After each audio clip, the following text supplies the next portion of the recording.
बताओ।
Good afternoon students. Good afternoon, sir.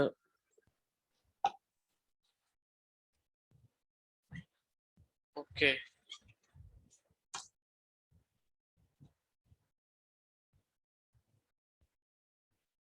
let other students join,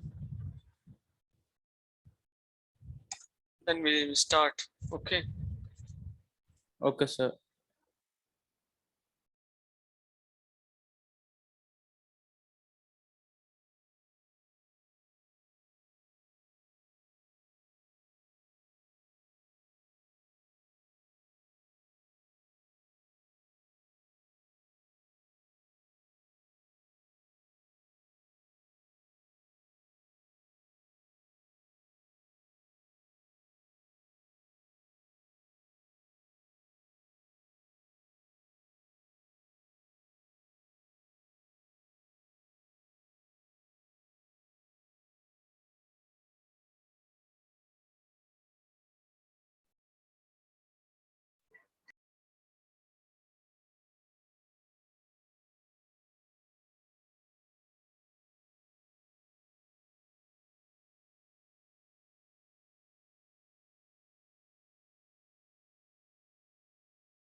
okay.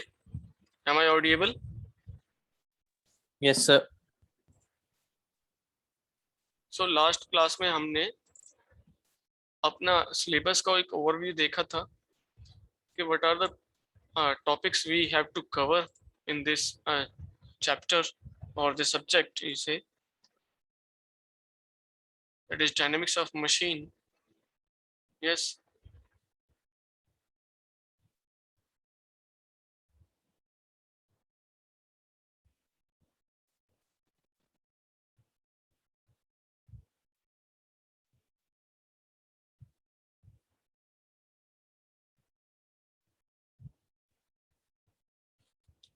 Okay, let's start.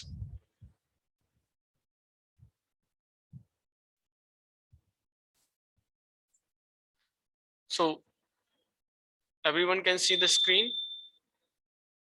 Screen share हो रही है? Yes, sir. Okay. So as you know, the name of the subject is dynamics of machine. We will going to start this topic. Okay. So starting with the topic, the introduction, that is subject of theory of machine may be defined as a branch of engineering science that deals with the study of relative motion between the different or various parts of the machine and the forces which act on them. The knowledge of this subject is very essential for engineers in designing the various parts of the machine. So क्या कह रहा है ये? Is saying कि जो भी हमारी part है उसमें जो मोशन हो रहे हैं, whether it is turning motion, whether it is sliding motion, okay, curvilinear motion or rectilinear motion है, कुछ भी है, any form of motion is there, there are certain forces acting on that body. Okay, so we have to analyze that forces. That means dynamic analysis means you have to analyze the forces that are acting on that body. उससे हमें क्या फायदा होगा? Knowledge of that subject कि हमें forces का evaluation करना, किस पॉइंट पे कितनी फोर्स एक्ट कर रही है, and what will be their tensile strength, what will be their compressive strength. अगर वो फोर्स उस पे एक्ट कर रही है is more than that of your tensile and compressive strength and the shear stress of the material, there will be failure in the part, machine part. अगर किसी machine part में फेलियर होता है, that means there is a failure in the system itself, पूरी machine fail हो जाएगी. So we need to study the forces acting on every part of the body or every part of the machine while designing it. Before designing it और production line में लाने से पहले हमें उसको डिजाइन करना है और हमें पूरी एनालिसिस करनी है ताकि वो पार्ट्स अगर एक्चुअल लाइफ में हम मशीन को जब वर्किंग कंडीशन में लेके आएंगे, there will be no failure and the working of the machine will be smooth. Okay, subdivision of बात करें हम थ्योरी ऑफ मशीन्स का बात में करते हैं हम, तो इसमें क्या आएगा? सबसे पहले काइनेमेटिक एनालिसिस जो हम पढ़ते थे, kinematic analysis of the body where we deal with the acceleration and the velocity of the machine parts components. ठीक है, जब हम स्लाइडर कैंग मैकेनिज्म पढ़ते थे या हम उसके इन्वर्जन्स पढ़ते थे, फिर हम निकालते थे इंस्टेंटेनियस सेंटर्स निकालते थे और हम देखते थे जब भी कोई रोटेशनल बॉडी है तो जो उसका जो वेलोसिटी है उसकी डायरेक्शन क्या होगी. Okay, then dynamics. डायनेमिक्स क्या है? इज द एनालिसिस फोर्सेस कैसे कैसे कहाँ कहाँ एक्ट कर रही है, that is dynamics. Kinetics and statics we will discuss it later on. Okay, now अगर हम काइनेमेटिक्स की बात करते हैं तो इट इज अ साइंस और it is a branch of theory of machines which deals the relative motion between the various parts of the machine. मतलब एक पार्ट दूसरे के रिस्पेक्ट में क्या मोशन में है, एक पार्ट किसी के रिस्पेक्ट में रेक्टिलियन मोशन में है और किसी के दूसरे कंपोनेंट के रिस्पेक्ट में वो एक स्लाइडिंग मोशन में है. तो it's purely depend upon the frame from which you are observing that motion. The motion will be categorized on the basis of the frame from where you are considering that motion. Okay, now dynamics की हम बात करते हैं. It's a branch of theory of machines which deals with the forces and their effects. इतना force इस पे act कर रहा है, what will it do on the part, on the body, on the जो कंपोनेंट आपका मशीन है, उसका फेलियर होगा, उसका डिफॉर्मेशन होगा, ठीक है, या उसके अंदर किस टाइप की स्ट्रेसेस इंड्यूस होंगी, that we will deal in dynamics of machine while acting upon the machine part in motion. Kinetics की बात अगर करें, it is a branch of theory of machines which deal with the inertia forces. इसके ऊपर inertia forces कितने लग रहे हैं, क्या कौन कौन से forces हैं, which arises from the combined effect of mass and the motion of the machine part. कि जो उसका मास है उसकी वजह से उसका कुछ inertia है, कुछ उसके मोशन की वजह से inertia है, तो उसकी वजह से जो फोर्सेस उसके ऊपर आ रहे हैं, that deals with kinetics.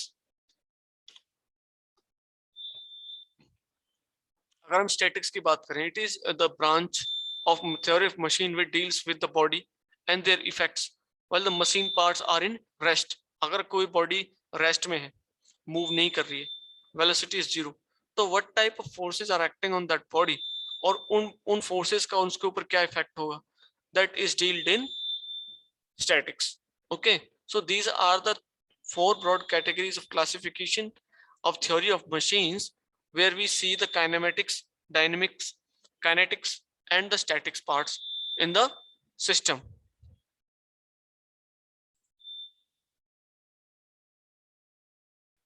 Okay, clear हुआ? ये टर्म्स क्लियर हुई, इनके जो डेफिनेशंस हैं? किसी को कोई डाउट है तो पूछो।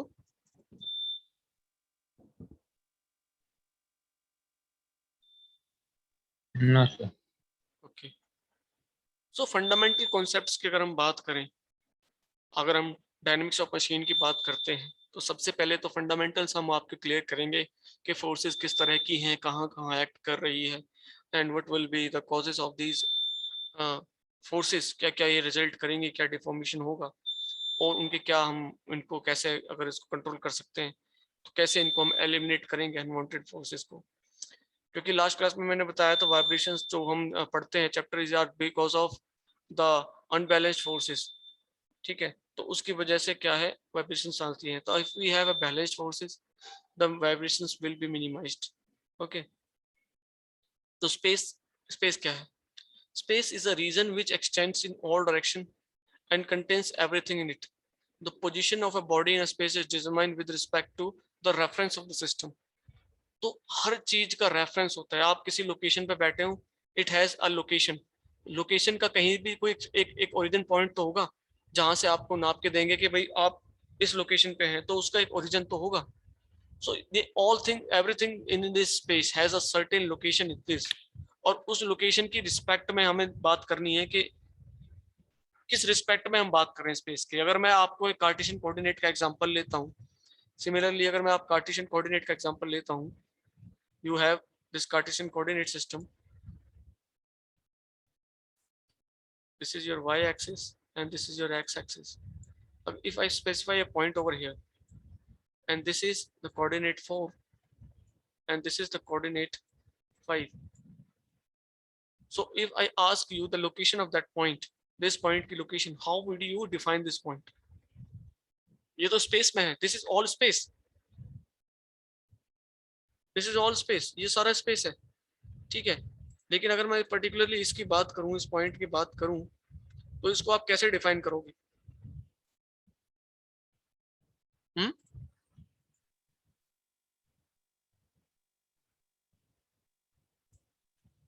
आप इसका कोई रेफरेंस भी तो लोगे। अगर मैं कहूं इस पॉइंट का जो कोऑर्डिनेट्स, जो इसके कोऑर्डिनेट्स हैं, दैट इज इक्वल टू 4,5, अगर मैं इसके कहूं कि 4,5 is the coordinate of that point, means इसका क्या मतलब है कि इस पॉइंट से 0 0 से इसकी दूरी x डायरेक्शन में 4 है और y डायरेक्शन में 5 है। यही तो स्पेसिफाई कर रहा है ये। यस, ये क्या स्पेसिफाई कर रहा है? What this point is specifying, ये कोऑर्डिनेट 4 5 जो दिखा रहा है हमें कि इस पॉइंट की लोकेशन जो बता रहा है विद रिस्पेक्ट टू ओरिजिन, बता रहा है कि ये ओरिजिन से x डायरेक्शन में 4 है, y डायरेक्शन में 5 है। सो आप अगर रेफरेंस की बात करें तो रेफरेंस इज योर ओरिजिन। अगर मैं कहूं, अगर मैं ओरिजिन को शिफ्ट कर देता हूं यहां से 1,1 कर दूं मैं अगर, ठीक है, नाउ इसकी लोकेशन विल बी 3,4, यस और नो? 3,4 हो जाएगी, यस सर। यस और Yes, नो? sir.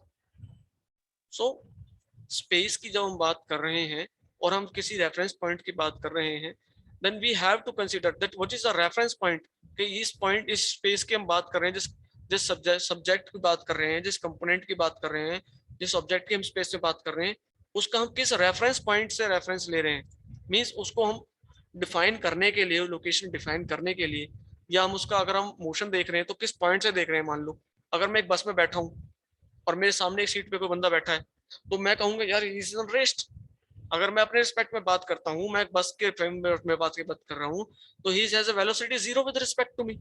लेकिन अगर आप बाहर एक बंदा खड़ा है, वो उसको बंदे को देखेगा तो डेफिनेटली कहेगा ही is in motion and is has certain velocity, और वेलोसिटी है तो उसकी डायरेक्शन भी डिफाइन करेगा।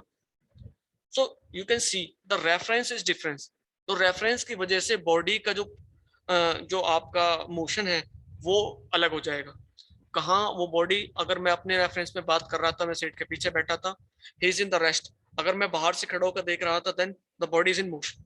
सो बॉडी वही है, ऑब्जॉर्बर बदला है, मींस रेफरेंस पॉइंट क्या था वो बदल गया। उसके according your all forces, your motions will differently definitely going to change. Time to define the succession of events, it is not sufficient to indicate their position. अगर हमें कोई इवेंट बताना है, मैं कहूँ कि हमने जो है लाल किला कंस्ट्रक्ट किया किया then we have a location, Lal Qila is in Delhi. लेकिन कब किया,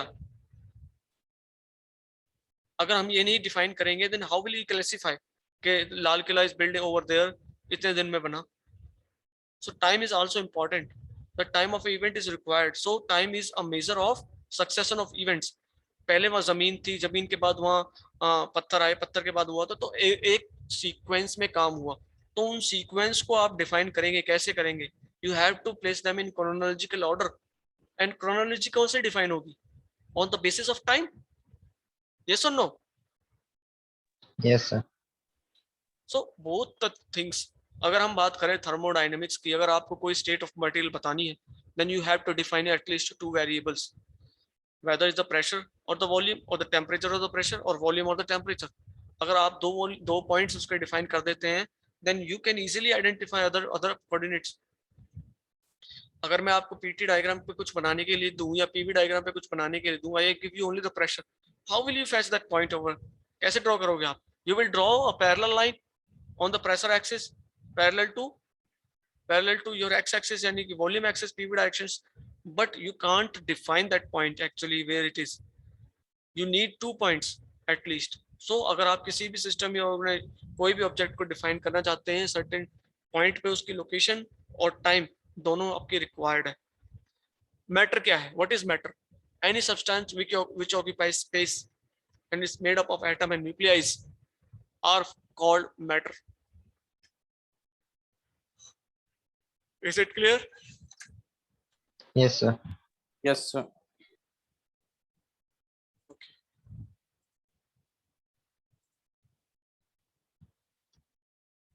हम बात करते हैं बॉडी की। Any matter that is bounded by a close surface, that is body. ठीक है, अब बॉडी के बाद हमारा आता है रिजिड बॉडी। रिजिड बॉडी क्या है? जो कि फोर्सेस लगने के बाद अपने अंदर डिफॉर्मेशंस ना लाए, that is rigid body. It is what that does not change its shape और size when subjected to external force.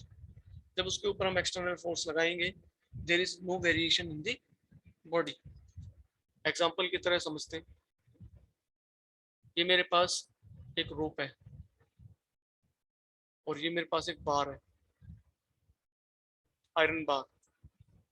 This rope plastic की रोप है, मैंने इसको यहाँ से खींचा, ये पॉइंट मैंने इसको हिंज किया, ठीक है, और एक ये है, इसको भी मैंने हिंज किया और यहाँ पे फोर्स लगाई। फोर्सेस आर बोथ एफ, और बहुत कम फोर्सेस हैं, ओनली 2 न्यूटन्स, 2 न्यूटन की फोर्स लगाई। ये आयरन की रॉड है, ठीक है, और ये आपकी एक रस्सी है जिसको मैंने बांध दिया, एक पॉइंट से मैंने खींचा। तो मुझे बताओ, जिसकी जो ओरिजिनल शेप है ये डिफॉर्म होगी कि नहीं होगी, और इसकी डिफॉर्म होगी कि नहीं होगी, और दोनों में से कौन सी रिजिड बॉडी है? या इसको आप चेंज करके एक काम कीजिए, इसको आप इलास्टिक बैंड यूज करिए। This is your elastic band, ठीक है।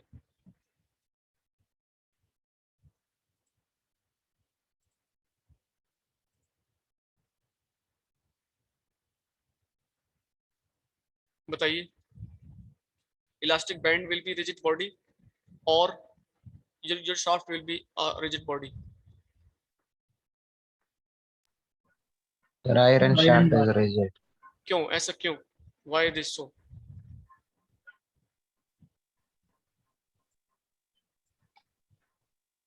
Deformation ऐसा नहीं होगा। हाँ, तो हमें हमें रिजिड बॉडी की रिक्वायरमेंट क्यों है?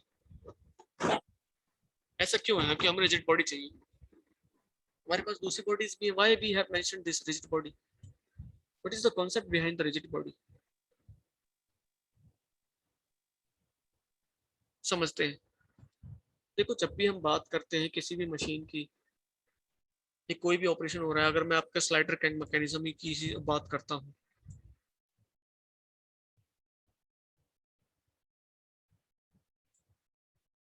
यही होता है आपका slider crank mechanism. This is 1 2 3, okay, this is slider. अगर मैं इस लिंक को, ये लिंक 2 जो है,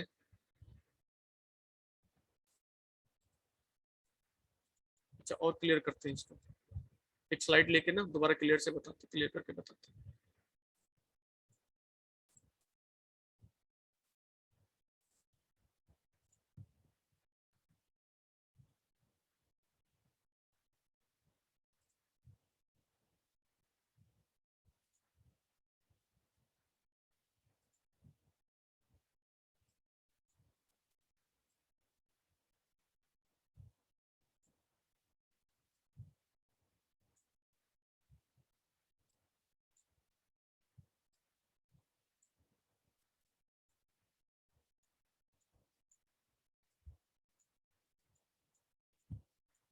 So this is your slider crank mechanism. You must have read this in your kinematics of machine. Have you?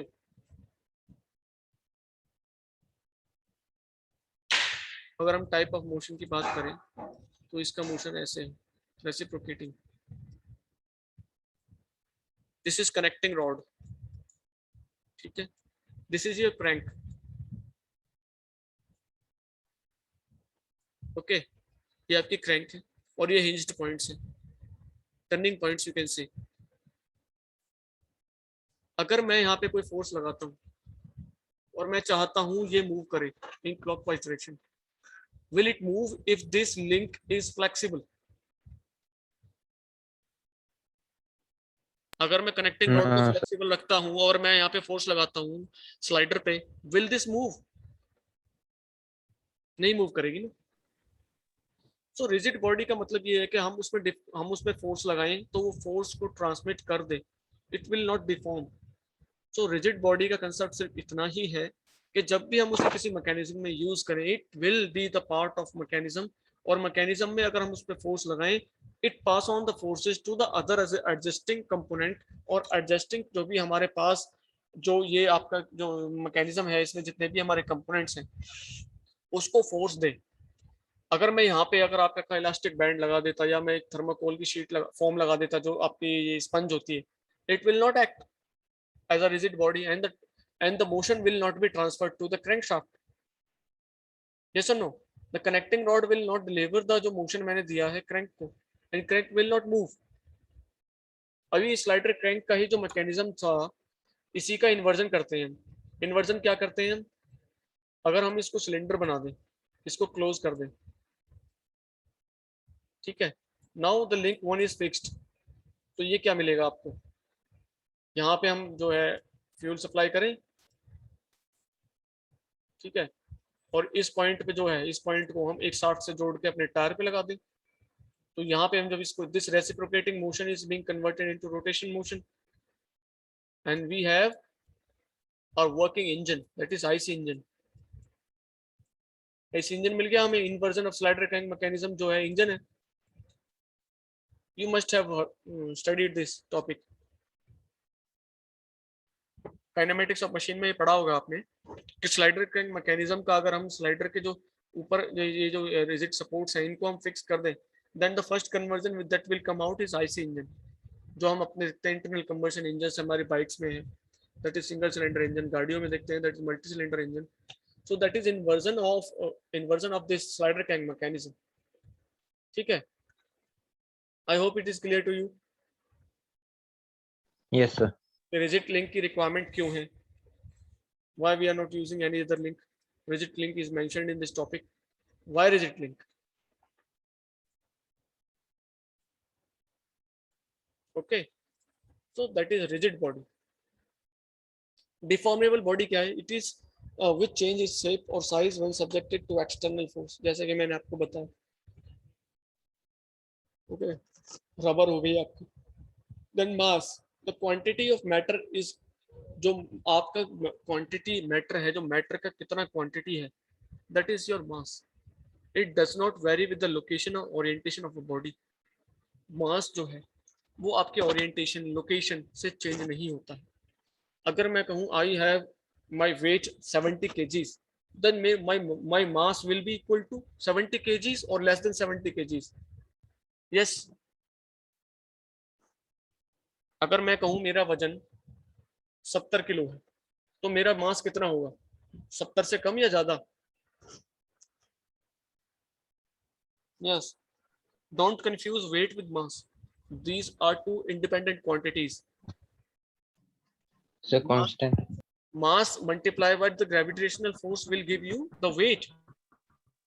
Okay. Yes, sir.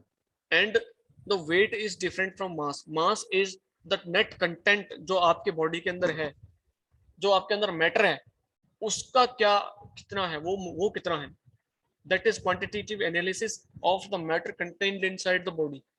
लेकिन हम wait की बात करते हैं तो मास पे कितना ग्रेविटेशनल पुल है, that is weight. So both the terms are different. अगर मैं कहूँ यहाँ पे मेरा वेट कितना है और मून पे कितना है, that will be definitely very.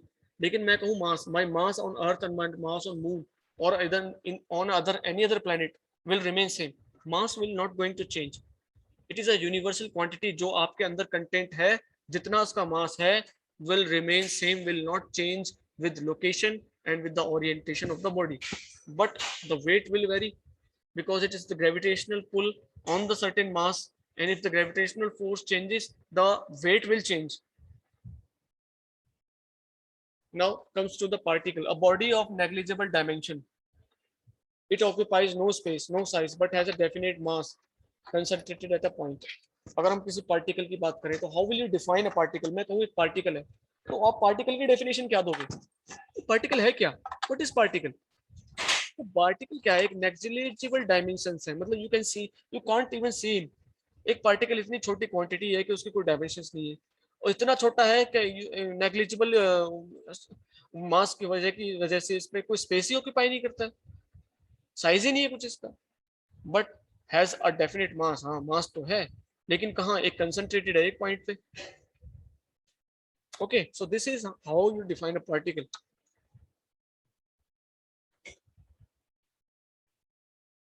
Now coming to the inertia. Inertia क्या है? Resistance offered by a matter to any change of its state of motion. जब हम बात करते हैं न्यूटन्स फर्स्ट लॉ की, यस, न्यूटन्स फर्स्ट लॉ क्या कहता है? Yes, anybody? What does Newton's first law states? Newton का पहला नियम क्या कहता है? यस, अमन कुशवाहा. सर कोई भी वो ऑब्जेक्ट वो रेस्ट पे ही रहेगा जब तक एक्सटर्नल फोर्स अप्लाइड ना हो. So basically it is defining the inertia of a body. Okay, there is always resistance to change in the motion of the body. अगर वो रेस्ट में है, he want to stay in motion, he stay in rest. अगर वो motion में है तो वो चाहेगा कि मैं मोशन में ही रहूं, वो रेजिस्ट नहीं कर पाएगा. So that is, वो जो फोर्स उसको अपोज कर रही है उस चेंज को डिफॉर्म करने से या उस चेंज को ब्रॉट आउट करने में, that is your inertia force. Yes. अगर मैं कहूँ ये कंप्यूटर पे मैं क्लास ले रहा हूँ, अगर मैं मान लो इसका जो फ्रिक्शन है वो 5 न्यूटन है, मैं इसमें 2 न्यूटन का फोर्स लगाता हूँ तो it will resisting, it will not move. Resistance is offered by him because of his mass. Mass की वजह से इसने मुझे इनर्शिया दिया. Inertia means resisting his change, कि भाई नहीं, मुझे नहीं मूव करना. Although I am applying the gradual force over it, but एक लिमिट तक तो इनर्शिया ऑफर करेगा. मींस अपनी स्टेट में जो चेंजेस हैं वो लाने से रोकेगा मुझे. सिमिलरली अगर मैं किसी गाड़ी की बात करूं, is moving with a high velocity और मैं उसको फिर रोकता हूं, अप्लाई करता हूं ब्रेक्स, तो ब्रेक्स भी जो अप्लाई करेंगे उसको सडनली नहीं रोक पाएंगी because he does not want to stop. But the friction force is जो है उसको रोकने की कोशिश कर रहा है. Friction force is constantly acting on the body, वो उसको रोकता है. अगर मैं एक परफेक्टली स्मूथ सरफेस लूं और उस पर एक स्लाइडर स्लाइड कर दूं तो इट विल कंटिन्यूअसली मूव करता ही रहेगा for infinite time.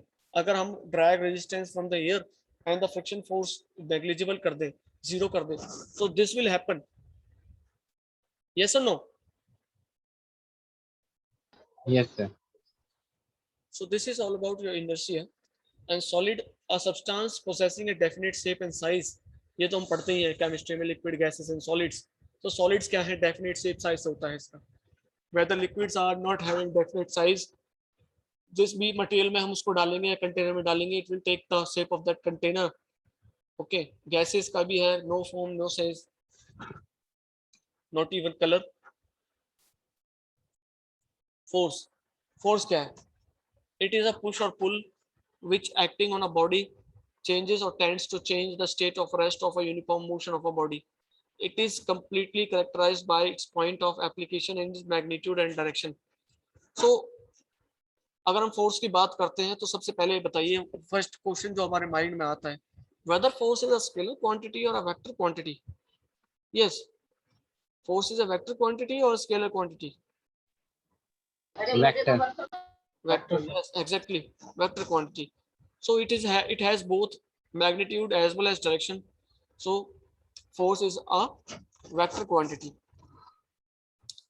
Force system or the system of forces, when a number of forces act on a body, तो उसको हम कहेंगे force system. Multiple forces are acting on a body.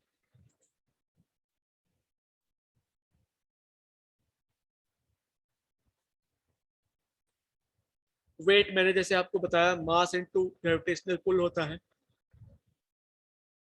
Okay, equilibrium क्या है? A body acted by a system of forces is said to be in equilibrium if it either remain in a state of rest or continues to move in a straight line with a uniform velocity. So equilibrium क्या है? अगर उस पे net forces जो sum है in all direction is equal to 0, then we can say the body is in equilibrium state. Motion, a body is said to be in motion when the change जो उसकी position में है with respect to other bodies. Now you can see these terms will repeat itself many times in this subject. With respect to, with respect to, with respect to means you are taking the frame from respect to some other components. आप space में किसी point को define नहीं कर सकते. You have to take certain origin और location from where you can define the exact position and the location of that point at a certain point of a time. Means position as well as time are both important to define the position of a body. Thus the relative change in position is called motion, and motion involves both space and time coordinates.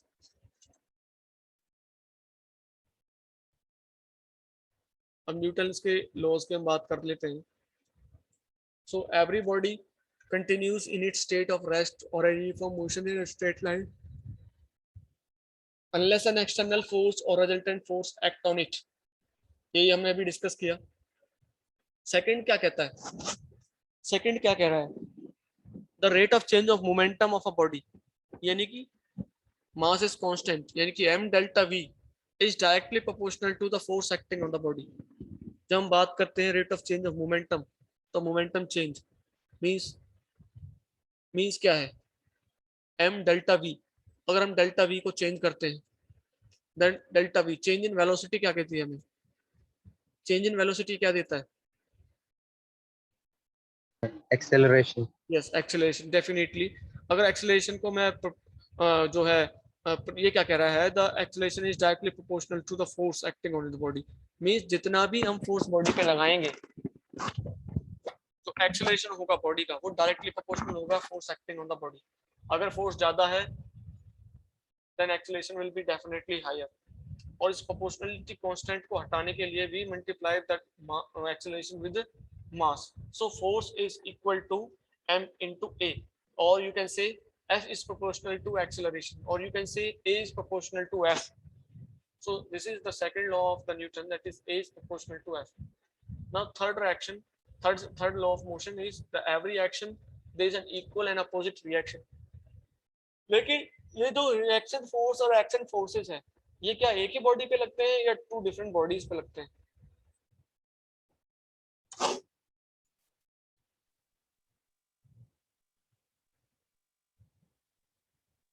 Yes,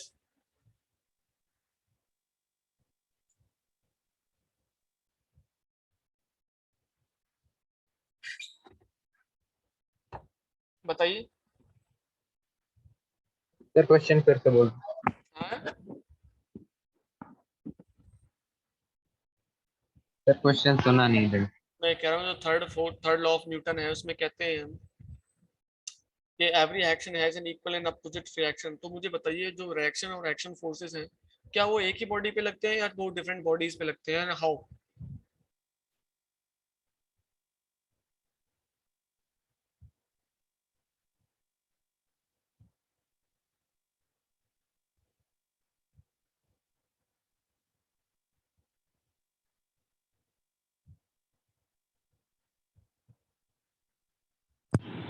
sir नहीं पता। किसी को भी नहीं पता? एक ही body पे sir, एक बॉडी पे। एक ही बॉडी पे लगते हैं। Yes sir. Will you elaborate it?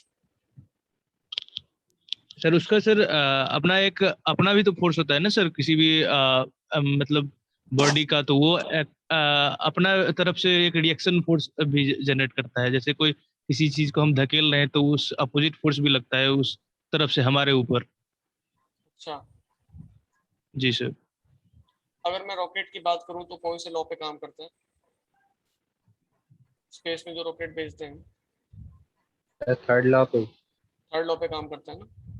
अगर Yes, एक्शन sir. और रिएक्शन फोर्स एक ही बॉडी पे लगेंगे तो कैसे काम होगा? अब बताइए जो रॉकेट है उस पर फोर्सेस कैसे कैसे लग रही? जो प्रोपल्शन हो रहा है एग्जॉस्ट का, यस सर। प्रोपल्शन हो रहा है ना, सो वो Yes, किस पे sir, फोर्स yes, sir. लगा रहा है? जो एग्जॉस्ट आगे वाले पे सर, उसका जो जहां से अब हम अलग करते हैं सर, तो वो बॉडी जो डिवीजन होता है उसका, तो आगे वाले पे जो लगता है तो फिर आगे वाले से भी तो पीछे वाले पे लगता है सर।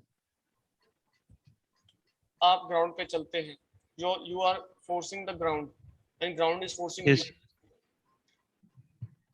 Yes sir. यही तो हो रहा है। तो how these forces are acting on a single body? आप यही कह रहे हो ना?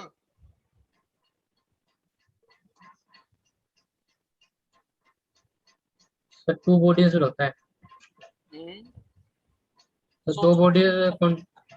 सोच के बोलो। हाँ सर, जैसे रॉकेट प्रोपल्जर होता है, हाँ, तो एक तो हमारे एटमॉस्फेयर में फोर्स लगती है, एनवायरमेंट में, एक रॉकेट में फोर्स लगती है। हम्म, सर एक तो वो जो रॉकेट है वो एनवायरमेंट में फोर्स लगा रहा है, और जो एनवायरमेंट है रॉकेट में फोर्स लगा रहा है, हम्म, तो दो बॉडीज हुई ना। तो मेक इट क्लियर। कल मैं पूछूंगा आपसे कि ये जो आपका फंडा है थर्ड लॉ का, इसको क्लियर करके आना। Okay okay sir. ओके, सो आज यहीं तक रखते हैं, कल और आगे पढ़ेंगे। We will discuss about the static forces and inertia forces. So this is how I'm just building up the base of some terms that we will repeatedly used in our session. और इसके बाद थोड़ा हम अपने high level पे जाएंगे जो actually हमारा सिलेबस जैसे डील करता है। We will go to the equations, we will go to the diagrams, कैसे हम फोर्सेस को एनालाइज करते हैं, उसको एंगल्स वगैरह को पूरे एनालाइज करेंगे। Okay, that we will take up in the next lecture. If you have any doubt, any query, यहाँ तक you can ask.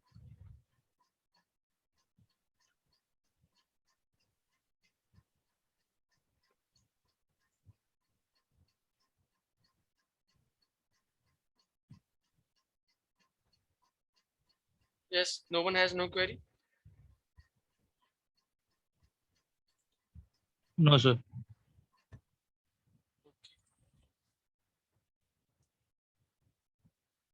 So एक बार रिवाइज कर लेना। You have your books with you? डोम की बुक्स है आपके No. पास कोई? No sir. No sir. No sir.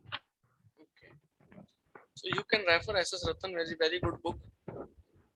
A PDF variant is also available. So you can check that book available on the free Google पे आप search करेंगे, it will be available. Okay. So go through that book. There's some topics so that you can have an idea क्या हमें पढ़ना है. Okay. That's for today. Okay. Thank you. Thank you sir.